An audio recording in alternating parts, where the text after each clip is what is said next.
Oh buddy, Andy here again. Well, it was 50 years ago today. Well, maybe Sergeant Pepper didn't teach the band to play, but the Beatles released their very first single, Love Me Do, the 5th of October 1962.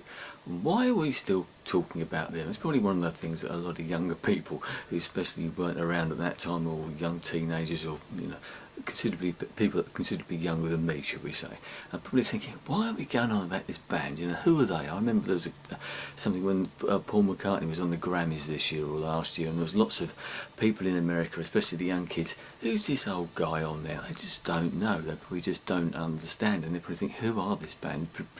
Maybe thinking they're the latest new boy band or something like that.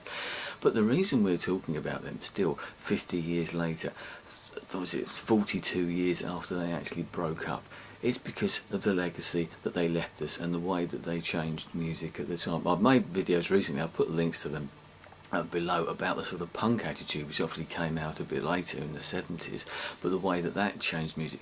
And the Beatles certainly changed things. Yes, we had the rock and roll revolution, I suppose, with the Bill Haley and the Comets and Buddy Holly and obviously Elvis and that sort of thing, which set the scene, I suppose, especially in America, for the changes that were to come in the 60s. But the Beatles came in, and what they did, which was pretty revolutionary at the time, especially over here, was that they started writing their own songs. Love Me Do was one of their own songs as well. And yes, I know that they did put cover versions, especially on some of their earlier albums, but that's what everybody did. That's what people were doing at that time. But they started putting their own songs out as singles as well. They even wrote them for other people. The Rolling Stones, I think it's I Want to Be Your Man was a Beatles or Lennon and McCartney song as well.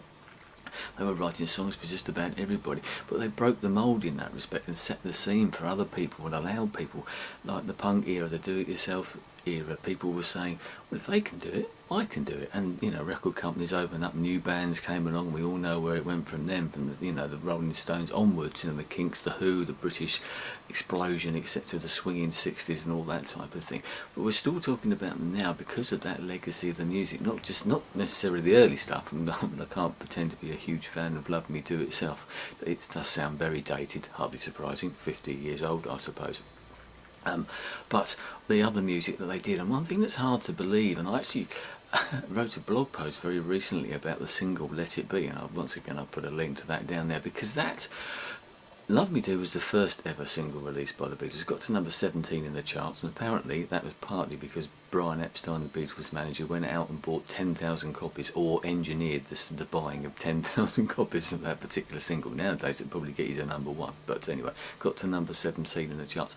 Their last official single release was the Let It Be single. As I said, wrote a blog about that recently, and that came out in 1970. The Beatles were only recording music for 8 years, and that is very, very hard to believe. We're still talking about them 50 years later, or 40 odd years after they split up.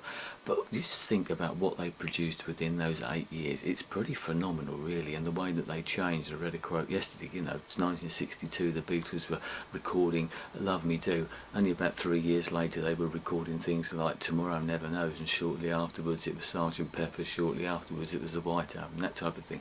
They changed everything.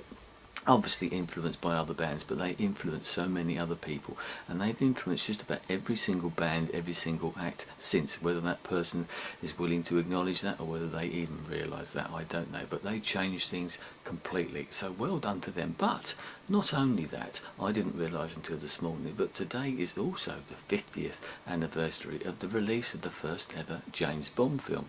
Dr. No also came out on the 5th of October 1962, and as somebody I read said earlier on today in a tweet, a music journalist that I follow, had a very, very good quote, I thought it was.